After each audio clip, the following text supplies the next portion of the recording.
بسم اللہ الرحمن الرحیم نحمدہ ونصلی ونسلم علی رسولہ الکریم اما بعد۔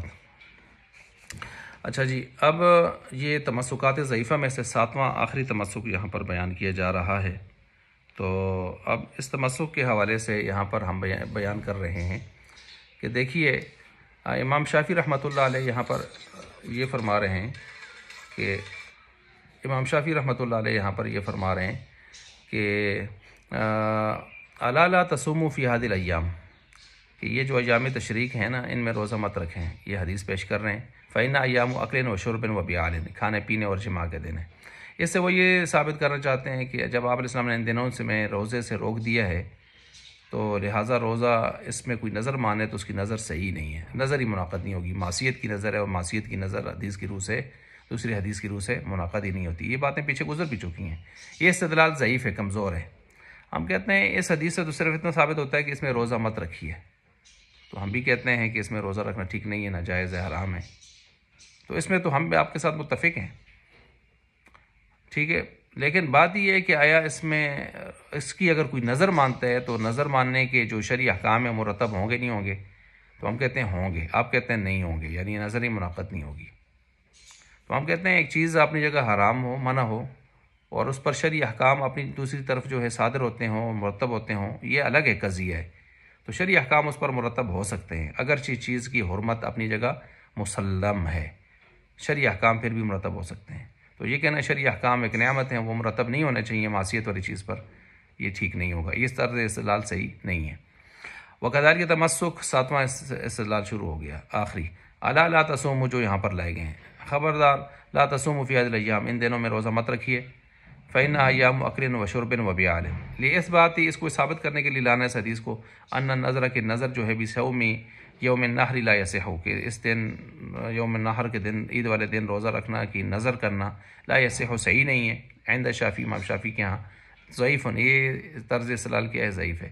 ضعیف یہ خبر بنتی ہے پیچھے التمسک مبتدا کے لیے۔ اچھا، سب میں اس طرح ہی ہو رہا ہے، التمسک مبتدا ہے اور ضعیف خبر ہے، درمیان میں اس کا جو تشریح آ رہی ہے۔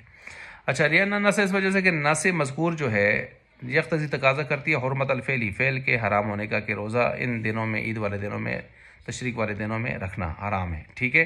اس کو تو ہم بھی مانتے ہیں، ولا خلاف فی کونہ حراما، اس میں تو کوئی اختلاف نہیں ہے، ٹھیک ہے۔ وإنما الخلاف، اختلاف اس بات میں ہے کہ فی افادۃ الاحکام ما کونہ حراما، کہ ایک چیز حرام ہو اس کے باوجود احکام مرتب ہو رہے ہو، احکام مرتب ہونے کا فائدہ ہو، تو یہ اس میں اختلاف ہے۔ تو ہم کہتے ہیں پھر بھی ہو سکتے ہیں، وہ کہتے ہیں نہیں، احکام مرتب ہونا یہ ایک نعمت ہے، نعمت معصیت کے ساتھ نہیں آتی، ہم کہتے ہیں نہیں، وہ اپنی جگہ پر احکام مرتب ہو سکتے ہیں۔ وہ حرمت الفعلی، اور فعل کا حرام ہونا لا تنافی، نہیں منافی ہے، نہیں ٹکراؤ کھاتا ترتب الاحکامی، احکام کے مرتب ہونے کے ساتھ جو ہے کوئی اس کی منافات نہیں ہے۔ اب یہاں سے 4 مثالیں دے رہے ہیں، مثالیں تو پیچھے بھی نہیں ہیں، یہاں پر 4 مثالیں، 4 نظائر لا رہے ہیں کہ حرام چیز ہے لیکن پھر بھی احکام مرتب ہو رہے ہیں۔ فإن الأب، باپ جو ہے، لو استولد جاریۃ ابنہ، اپنے بیٹے کی باندی کو اگر وہ اپنا وطی کر کے ولد بنا لے تو یہ غلط طریقہ ہے نا بھائی، یہ غلط طریقہ ہے، بیٹے کی تھی، یکون حراما، حرام ہے، ویثبت بہ الملک للأب، لیکن اس کے ساتھ ملک باپ کے لیے کیا ہو جائے گا، ثابت ہو جائے گا، بہذا الوطء الحرام، اس وطی حرام کے سبب سے۔ اور بچہ جو ہوگا، اگر وہ بچہ پیدا ہوتا ہے تو اس کا نسب بھی کیا ہو جائے گا، ثابت ہو جائے گا۔ اس کی تفصیلی مثالیں پیچھے آپ صفحہ نمبر 88 اور اس سے پہلے آپ دیکھ سکتے ہیں، وہاں پر بھی موجود ہیں۔ یہ مثال نمبر 1 ہو گئی جی، چیز حرام ہے، بیٹے کی لونڈی کو استعمال کرنا یہ حرام ہے، لیکن پھر بھی اس کا نسب ثابت ہو رہا ہے، بچہ پیدا جو ہو رہا ہے، اور باپ کے لیے ملک بھی ثابت ہو رہا ہے۔ دوسری مثال جی، ولو ذبح شاطا بسکین مغصوبۃ، اگر اس نے کوئی بکری ذبح کی ہے ایسی چھری کے ساتھ جو اس نے کسی سے چھینی ہوئی ہے، تو یکون حرام، ظاہر بات ہے یہ حرام طریقہ ہے، ٹھیک نہیں ہے، منع ہے کہ چھری جو ہے وہ اس کی نہیں ہے اور چھینی ہوئی ہے اور اس سے جو ہے وہ بکری ذبح کر رہا ہے۔ یکون حراما، حرام طریقہ ہے ذبح کرنا اس کے ساتھ، یکون ذبح بہا ویحل المذبوح، لیکن ذبح کیا وہ جانور بکری وہ حلال ہو جائے گی اپنی جگہ پر، ٹھیک ہو گیا، وہ حلال ہو جائے گی۔ اب چیز حرام ہے یعنی کام حرام ہے لیکن وہ فعل حرام ہے ذبح کرنے کا، لیکن چیز حلال ہو جائے گی اپنی جگہ پر، حکم مرتب ہو جائے گا حلال ہونے کا۔ تیسری مثال دی ہے وَلَوْ غسل ثوب النجس بماء مغصوب، کوئی کپڑا نجس تھا، ناپاک تھا، اور اس کو جو ہے چھینے ہوئے کسی سے پانی، چھینا ہوا پانی ہے، اس سے اس کپڑے کو دھویا، یکون حرامن، یہ فعل حرام ہے، اس طرح کسی کا پانی ناجائز طریقے سے لے کر جو ہے اس سے کپڑے کو دھونا حرام فعل ہے۔ وَيَطْهُرُ بِهِ الثَّوْبُ، لیکن اگر کیا اس طرح تو کپڑا اس سے کیا ہو جائے گا؟ پاک، حکم مرتب ہو جائے گا۔